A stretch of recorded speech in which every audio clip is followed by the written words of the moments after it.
Bonsoir à tous et à toutes. Qui se souvient des dossiers de l'écran? Pour les plus jeunes, ce n'est peut-être pas évident, mais pour ceux qui étaient nés à cette époque-là et qui regardaient la télévision, cette émission dont vous parlez, c'était une soirée spéciale. Je crois que c'était tous les dimanches ou tous les 15 jours, je ne sais plus. Cette émission était une soirée débat.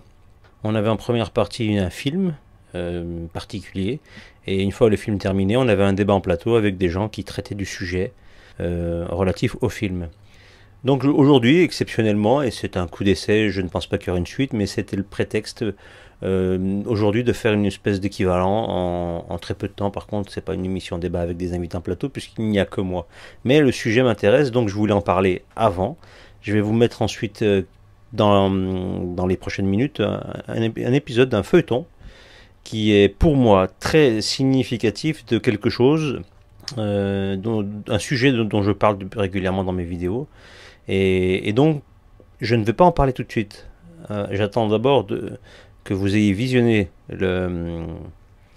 l'épisode que je vais vous mettre tout de suite, qui dure une vingtaine de minutes. Et ensuite, je reviendrai pour détailler un petit peu le sujet.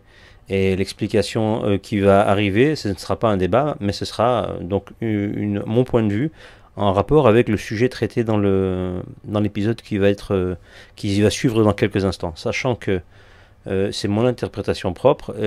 Vous en aurez peut-être une autre. En tout cas, toujours est-il que ce que je vais évoquer ensuite, c'est ma perception de ce que je comprends dans cet épisode. Et c'est pour moi le message qui est plus ou moins caché. Il nous fait ce message que donne cet épisode est intéressant à plusieurs niveaux. D'abord parce que sous prétexte de sujet télévisuel et de distraction et de divertissement, on arrive à faire passer un message particulier. Et ensuite parce que ce message particulier, c'est une fausse piste pour cacher une autre réalité. Et c'est là où moi je fais une deuxième ou une troisième lecture de ce genre de feuilleton. Alors ils sont pléthores, ces séries, ces épisodes de feuilleton télévisuel, sachant que le genre qui va être abordé dans l'épisode qui va suivre tout de suite après, c'est le genre fantastique. Mais il peut être aussi de différentes façons. Il peut être dans le genre thriller ou dans le genre horrifique, etc. Ce n'est pas un souci. Mais simplement pour l'épisode qui nous concerne tout de suite, c'est un épisode en rapport avec le côté fantastique. Ce domaine-là a permis de cacher beaucoup de choses. Et en particulier, ce que je vais traiter juste après l'épisode. Donc je vous propose dans un premier temps de regarder cet épisode qui dure une vingtaine de minutes. Et ensuite, je ferai un petit débriefing en rapport à ce sujet. Vous n'hésiterez pas ensuite, si ça vous intéresse, à mettre vos commentaires en dessous de la vidéo et me faire des retours par rapport à ce que vous avez compris, ce que vous ressentez, ce que vous avez à dire par rapport à ce que moi je vais vous dire après. Et puis voilà, on peut ouvrir un débat. Et voilà, donc je vous laisse avec l'épisode et on se retrouve d'ici une vingtaine de minutes.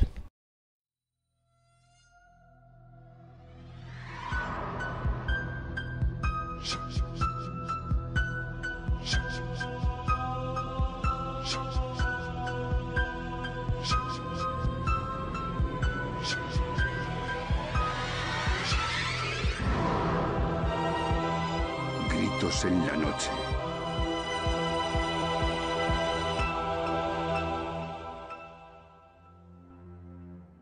Au milieu d'un désert couvrant des milliers de kilomètres carrés, un phénomène est apparu, dépassant la pure logique. Et le major Ben Darnell a été appelé pour l'élucider.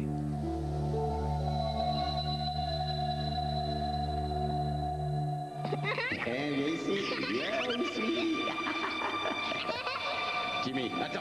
Non!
au courant des détails quand t'es sur place, pas avant.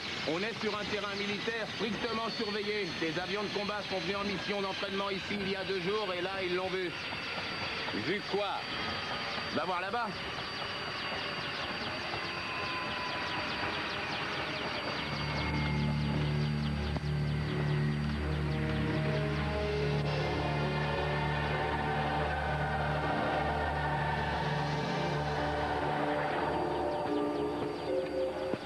Alors? Qu'est-ce que tu dis de ça?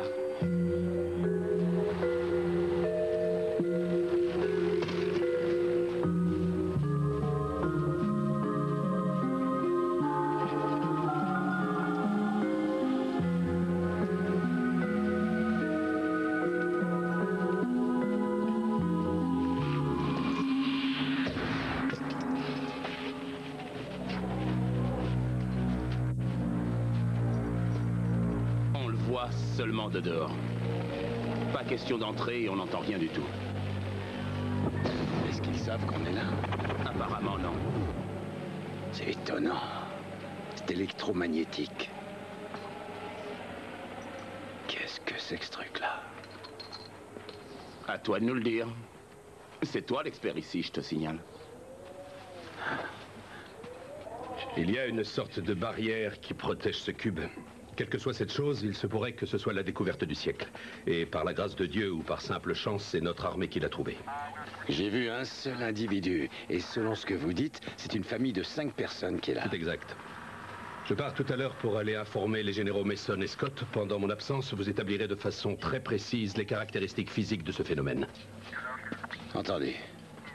Mais comme on ne les entend pas, il nous faudrait un expert qui sache lire sur les lèvres. Notre service de renseignement militaire n'a pas ce genre d'expert. D'habitude, on fait appel à la CIA. Alors appelons la CIA. C'est hors de question, Major. Il s'agit d'un cas qui concerne uniquement l'armée des États-Unis. Et j'entends que ça le reste. C'est compris? Briggs? Oui? Oui, je peux arriver à 22h. Je vous informerai en cours de route. Oui. Et que vous attendiez?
C'est un peu comme regarder à travers une immense fenêtre.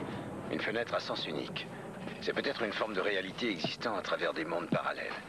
D'après tous les instruments que j'ai apportés, la prairie, la maison, les gens, rien de tout cela n'existe.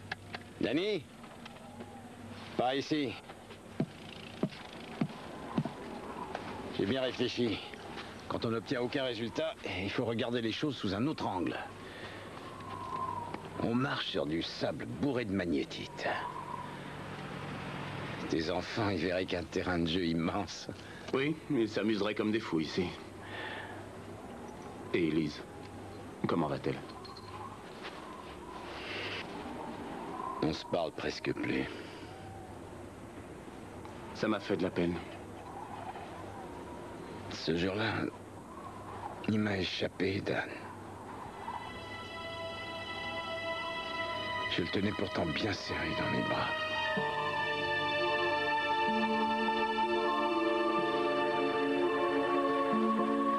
Regarde-la.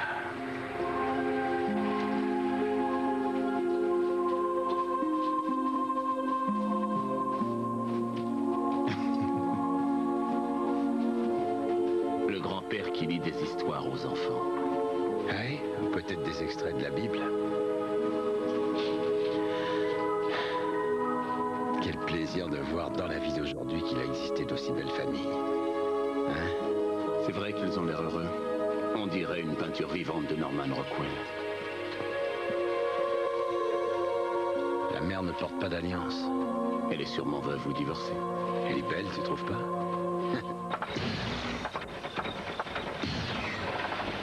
Oh! Je pense qu'on va pouvoir remplacer le générateur. Est-ce que quelqu'un peut me donner un petit coup de main? On arrive!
Ils disent que c'est une durite qui a brûlé. Ils vont le réparer. Il faut vite qu'on trouve un chalumeau, des tubes en métal et de la glace. Des tonnes de glace.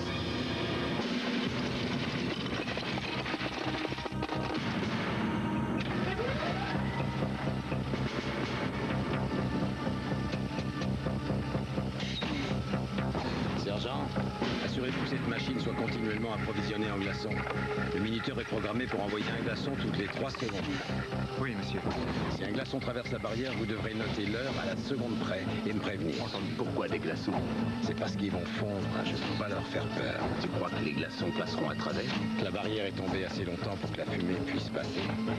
Et si ce phénomène s'est produit, il se reproduira.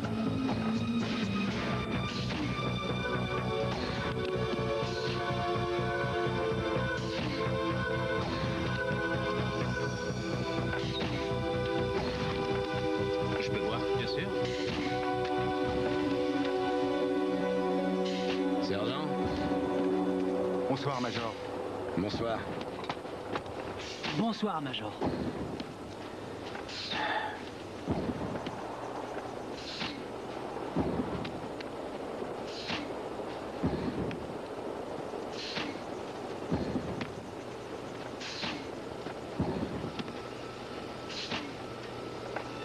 Major! Venez vite, Major! La barrière est tombée!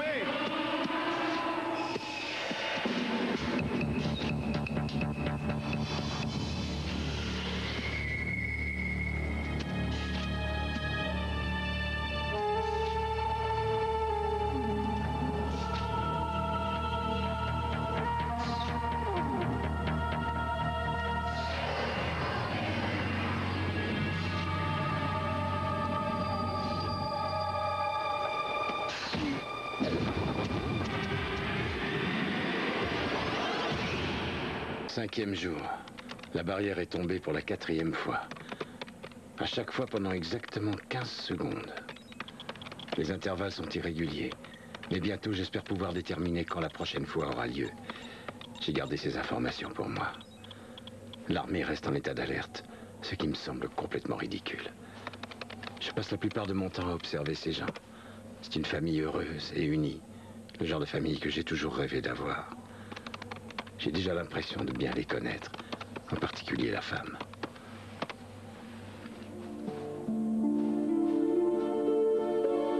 Découvrir qui elle est et qui est sa famille. Si j'arrive à savoir ce qu'ils se disent entre eux, je pense que j'aurai mes réponses.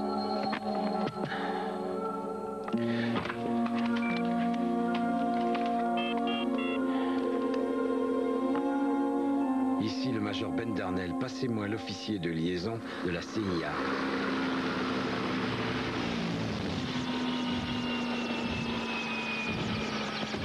Général Coleman, où est le major Darnell?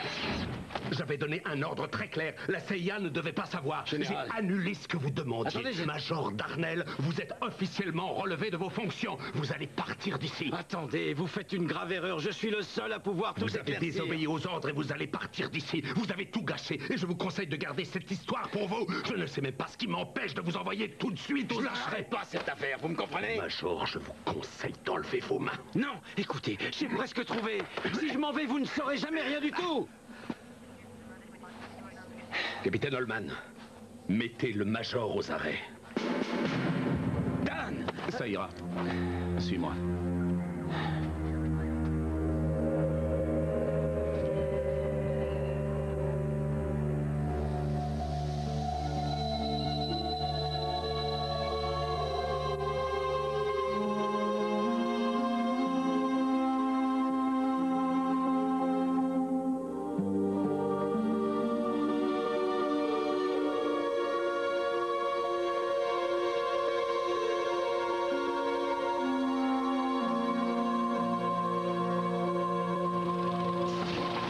Ouais, c'est bien. Laisse-moi là. À vous ordres, lieutenant.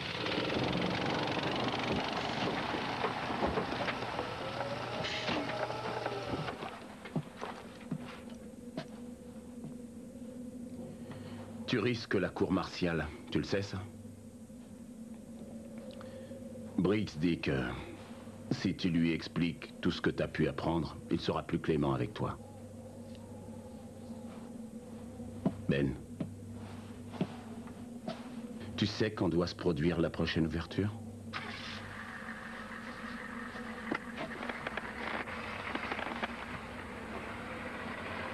Écoute, si tu veux quelque chose ou alors téléphoner à quelqu'un,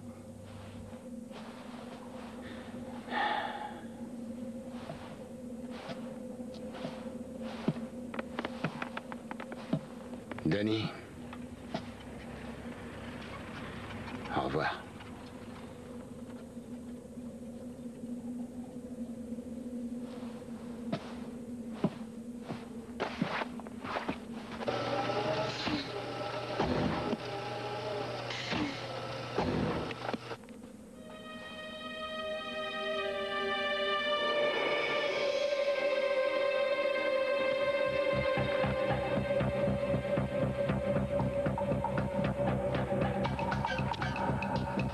Sergent? Avoue que c'est assez passionnant ce travail. Ah oui, alors.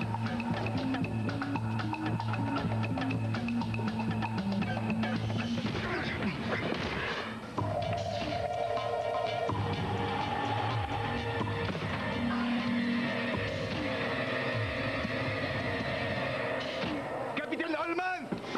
La barrière est tombée!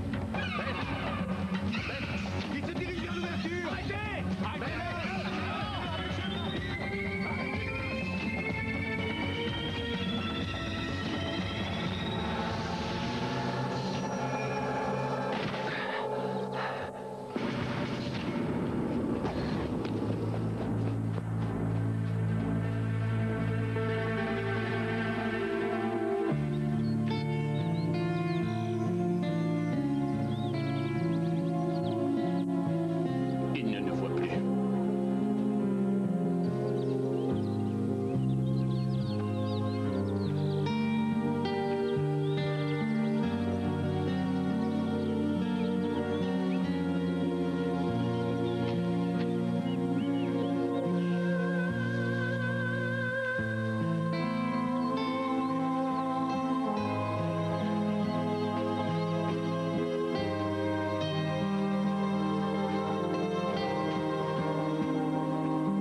prochaine ouverture se produira-t-elle? J'en sais rien.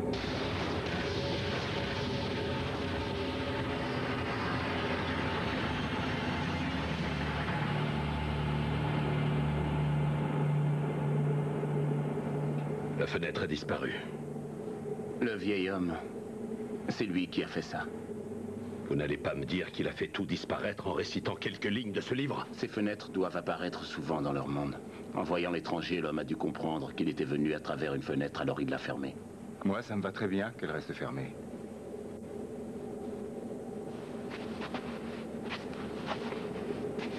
Dieu est ton âme, Ben. Où que tu sois.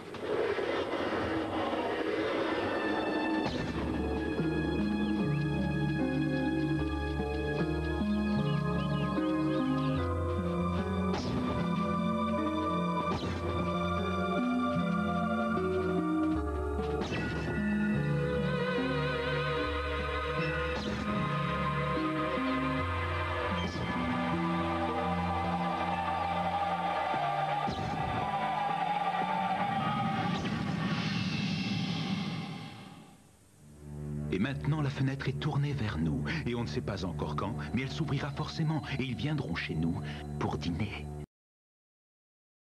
Nous voici de retour, j'espère que l'épisode ne vous a pas ennuyé, je suppose qu'il vous a intrigué ou intéressé, c'est le but. Et ce qui est intéressant avec cet épisode et ce sujet traité, c'est que donc il y a plusieurs lectures. Après, chacun est différent, et en fonction de nos connaissances personnelles, de notre point de vue et de nos croyances, on aura une conclusion ou un enseignement qu'on pourra tirer de cet épisode qui va varier en fonction donc des individus et de leur cursus et de leur ressenti, etc. Pour le coup, moi j'ai une analyse assez particulière. Donc moi la conclusion de cet épisode, je la vois comme étant une explication magnifique de ce qu'est le monde des djinns et sa façon d'interférer dans notre monde. C'est la fenêtre ouverte, donc nous sommes au milieu d'un désert aux États-Unis, peu importe d'ailleurs le désert, mais c'est un endroit où il n'y a aucune vie. Et à cet endroit-là, une fenêtre s'ouvre, comme vous avez pu le voir, sur un autre monde, une réalité qui est très particulière et qui n'a rien à voir avec le monde autour d'elle.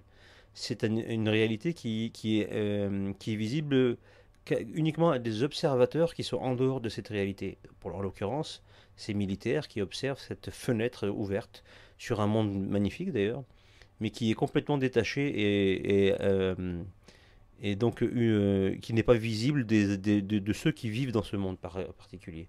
Donc les observateurs extérieurs, les militaires, peuvent le voir sans que le monde, ce monde magnifique, les occupants de ce monde magnifique ne puissent avoir conscience de ça. Ils ne voient personne.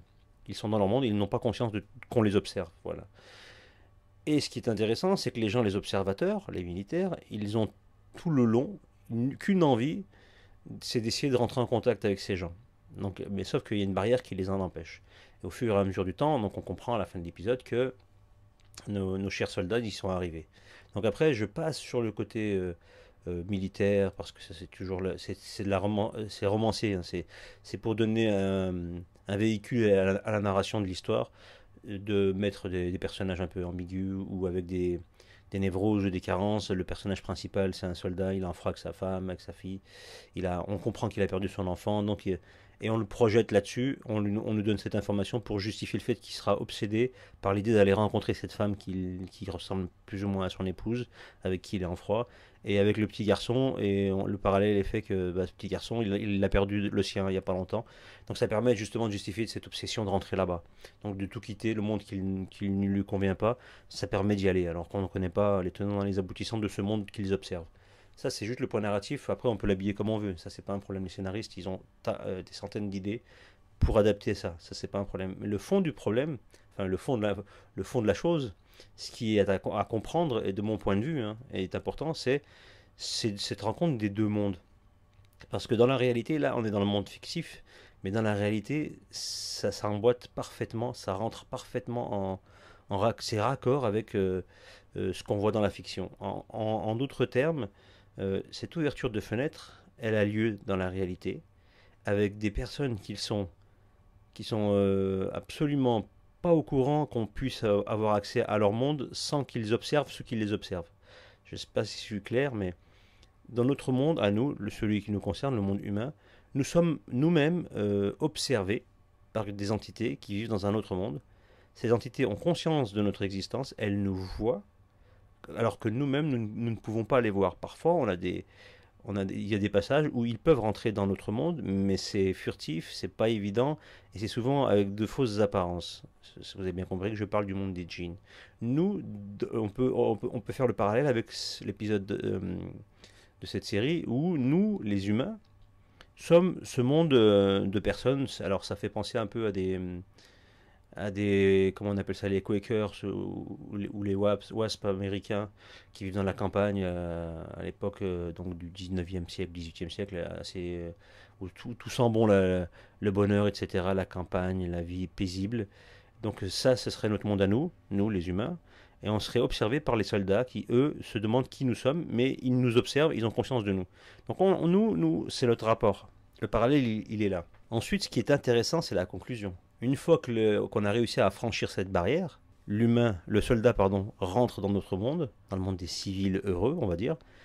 Et quand il rentre, là, il y a une interférence qui se fait. On a conscience qu'il y a des gens qui sont entrés dans notre espace-temps. Et là, c'est le choc. C'est-à-dire que la conclusion, elle est bien emmenée. Et donc, les gens, donc ceux qui sont représentés par les humains paisibles, c'est des monstrueuses personnes qui se nourrissent de personnes autres. Donc, ils vivent entre eux.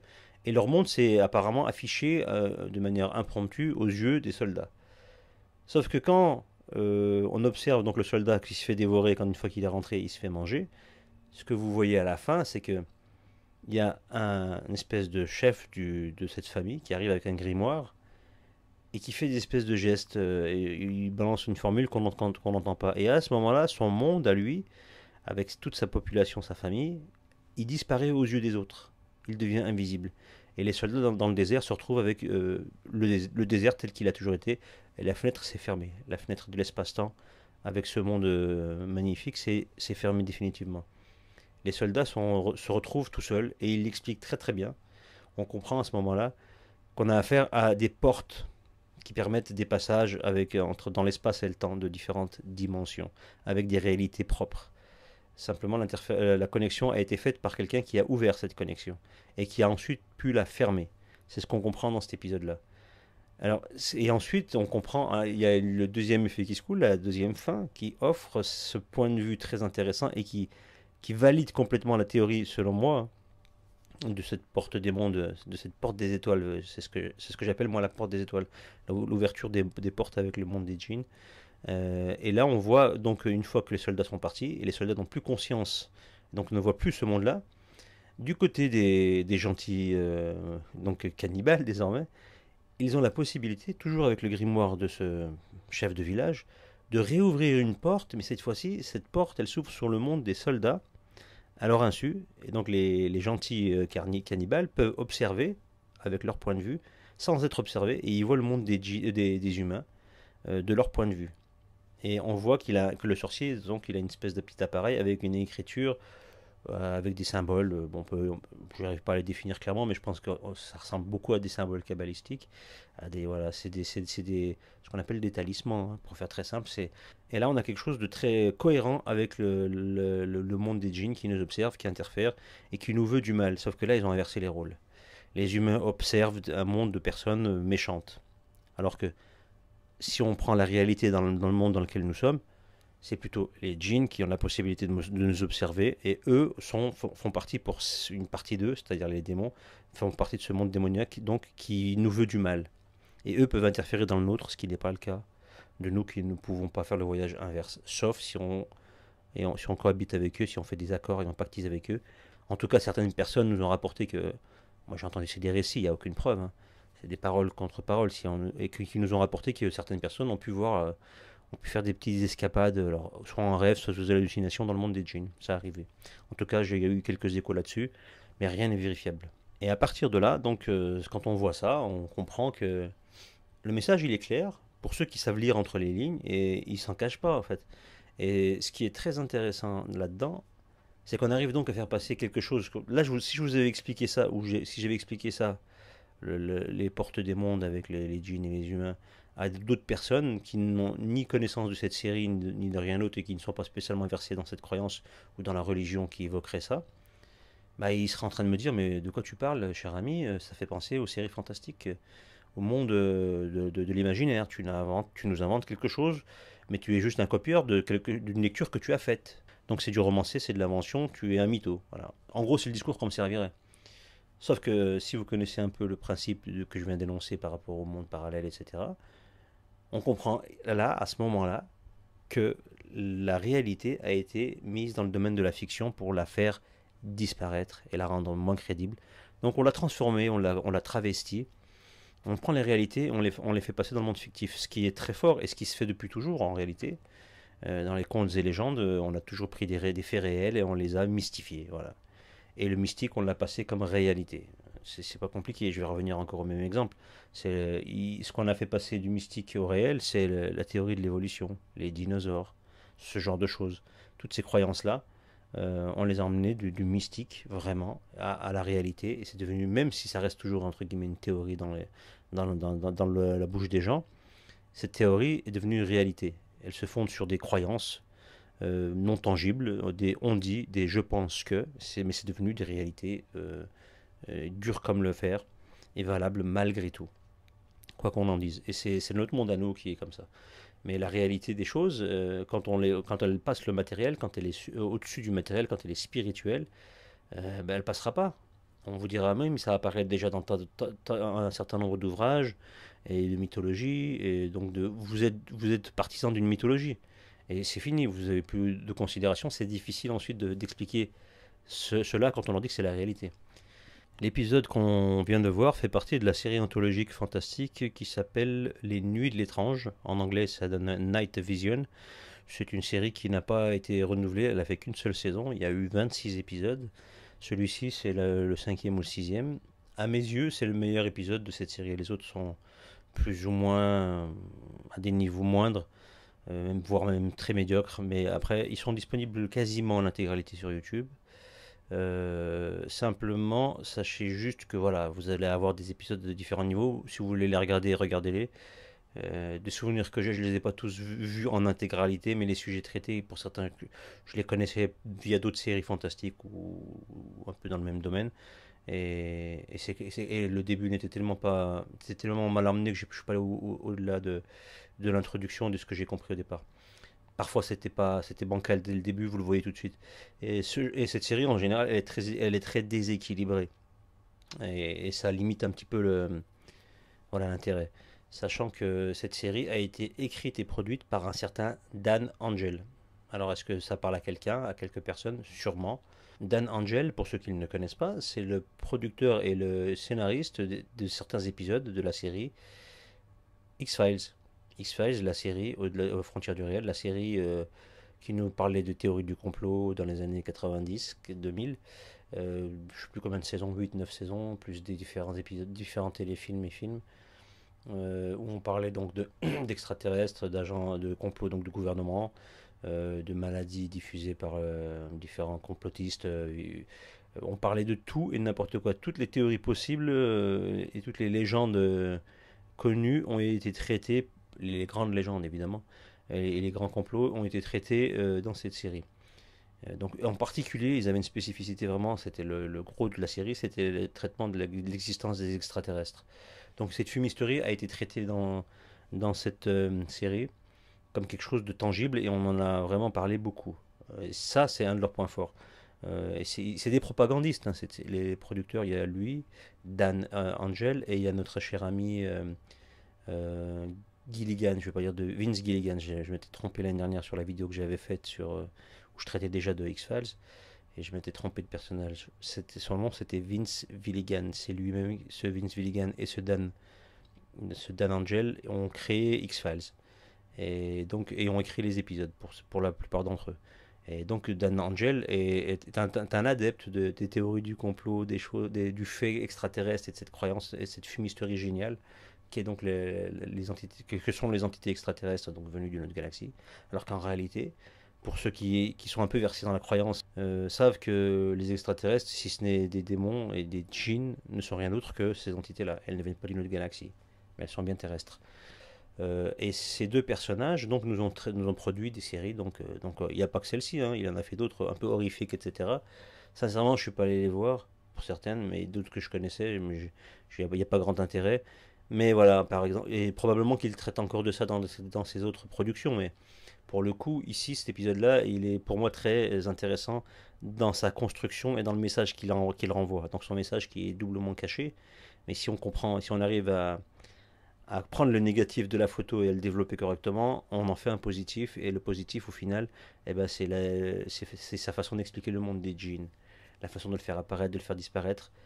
C'est assez limpide, mais c'est remis du coup de la fiction, donc voilà, ça le range dans son cadre de la superstition et de l'inexistence, voilà. Et ce qui est dommage dans cette série, c'est que, bah, c'est pas dommage parce que c'est voulu. Ça traite donc de ce genre de sujet, mais c'est pas, on va pas au-delà. Et surtout, il n'y a pas de fond, si ce n'est de choquer les gens avec une fin soi-disant entre guillemets surprenante. Pour le coup, cet épisode-là, il l'est. La fin, elle est surprenante, mais la plupart des épisodes, la fin est assez bancale et plus ou moins convenue.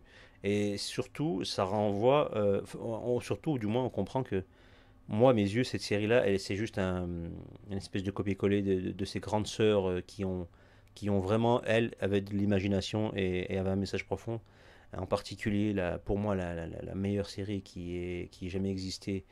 Et je pense pas qu'on la surpassera ou qu'on y arrivera à son niveau. C'est la quatrième dimension, celle de 1959, créée par Rod Serling, et absolument pas l'espèce de bouse que nous a produit John Nathan ou John Peels, je sais plus comment il s'appelle, un Afro-américain médiocre qui nous a fait deux films dégueulasses sur un noir qui se faisait zigouiller par son beau-père parce que il aimait pas les noirs, et il y a un autre truc qui s'appelle Us. Ça se passe, je sais plus où, j'ai regardé, j'ai même pas souvenir de ce que c'était l'histoire tellement c'était débile. Alors on nous l'a rendu comme un génie et on lui a donné quelques millions de dollars pour faire cette bouse qui s'appelle Twilight Zone 2019, qui est sortie donc il y a un an et qui est pathétique.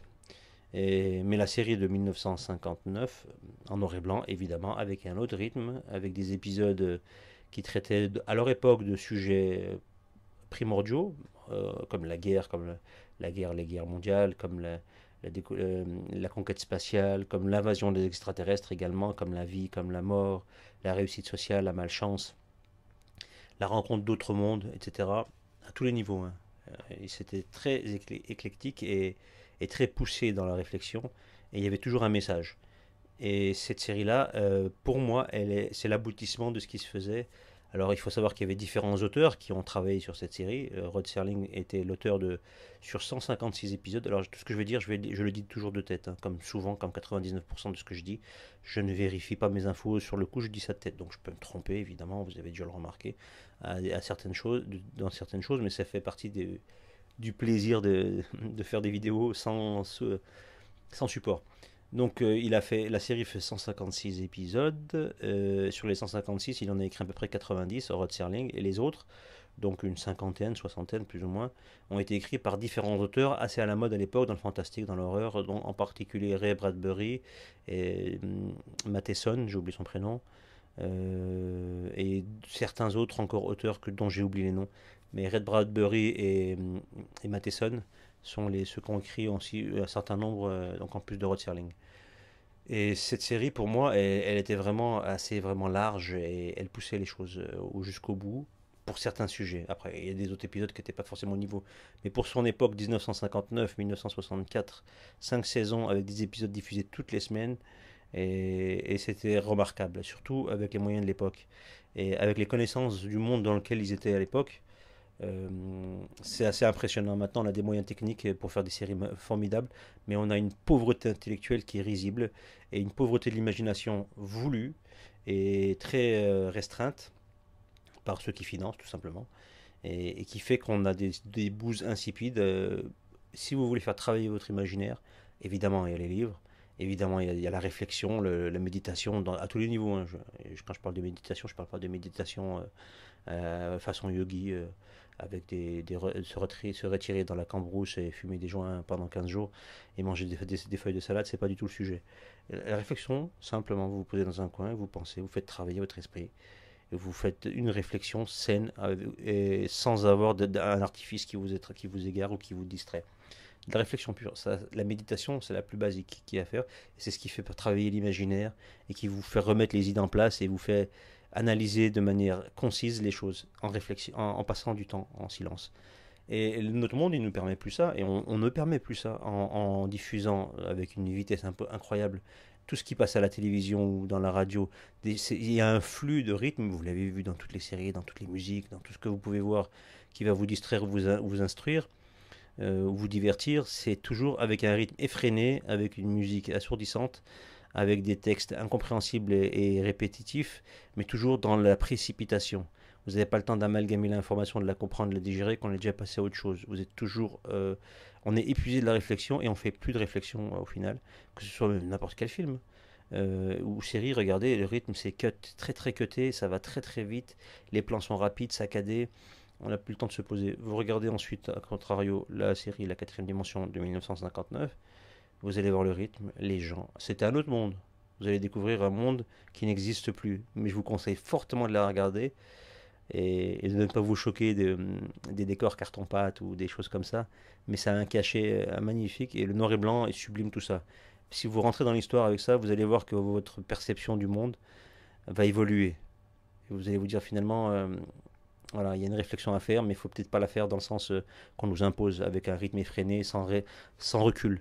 Là, vous avez, et puis surtout, après, c'est vous-même qui faites vos recherches, hein, ensuite dans ce que vous apprenez, ce que votre esprit découvre par rapport à ce que vous allez pouvoir voir et les réflexions que ça va susciter. Après, c'est un voyage sans fin jusqu'aux frontières qui sont celles de notre imagination. Ça, c'est le slogan de la quatrième dimension.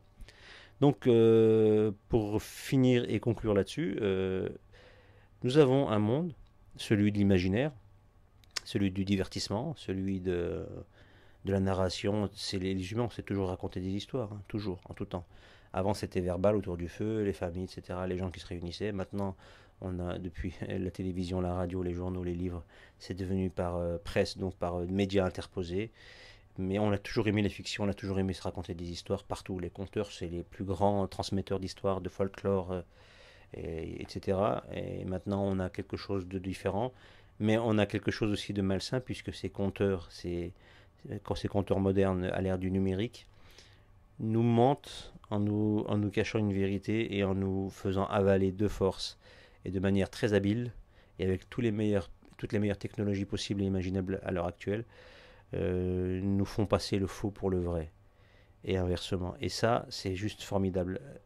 Et surtout, comme disaient certains, quand ils ont le dessus, ceux qui nous dirigent et ceux qui nous envoient toutes ces informations via leur divertissement imposé, ils n'ont aucune gêne à nous montrer certaines parties de leur plan et de leur réussite sans gêne. Ils nous le montrent comme ça. Parfois, très ouvertement. Pour le coup, pour cet épisode, c'est pas forcément le cas, mais on y est presque. Et voilà, il suffit de bien regarder, bien observer et de prendre du recul, et vous allez rapidement comprendre les artifices de ce monde. Et après, vous allez prendre du recul et vous allez comprendre comment il fonctionne et comment ne pas vous faire avoir par une propagande télévisuelle, cinématographique, etc. Mais pour certains, je pense que c'était déjà le cas. En tout cas, voilà, si ce format plaît ou si ce genre de sujet plaît, je pourrais éventuellement faire d'autres, en espérant juste que YouTube ne me strike pas les vidéos, puisque j'utilise des vidéos de séries télé, etc. En espérant que celle-ci ne sera pas strikée, je ne sais pas trop. Et puis voilà, donc les propositions sont faites, le débat est ouvert pour ceux qui souhaitent y participer.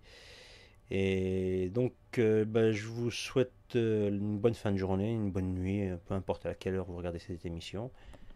Et puis je vous dis à très bientôt avec probablement un FAQ qui devrait arriver d'ici peu, et une autre vidéo que j'ai en préparation dont je vous avais annoncé la sortie dans mon dernier live, mais ça prend un peu de temps, mais c'est toujours sur le feu, on va dire. Donc ça devrait arriver d'ici quelques jours, quelques semaines. Donc n'hésitez pas à vous abonner à cette chaîne si ce n'est pas déjà fait. Ceux qui veulent me soutenir et qui souhaitent me soutenir, peu importe de quelle manière, mais si vous souhaitez me soutenir financièrement, j'ai ouvert une chaîne, enfin une cagnotte Tipeee. N'hésitez pas à aller y faire un tour, déjà juste pour voir de quoi il en retourne. Et après, si vous souhaitez me soutenir, allez-y, n'hésitez pas. Et voilà, je crois que j'ai à peu près tout dit. Donc sur ce, je vous souhaite le meilleur, une bonne fin de journée, comme je le disais, et à très bientôt, j'espère.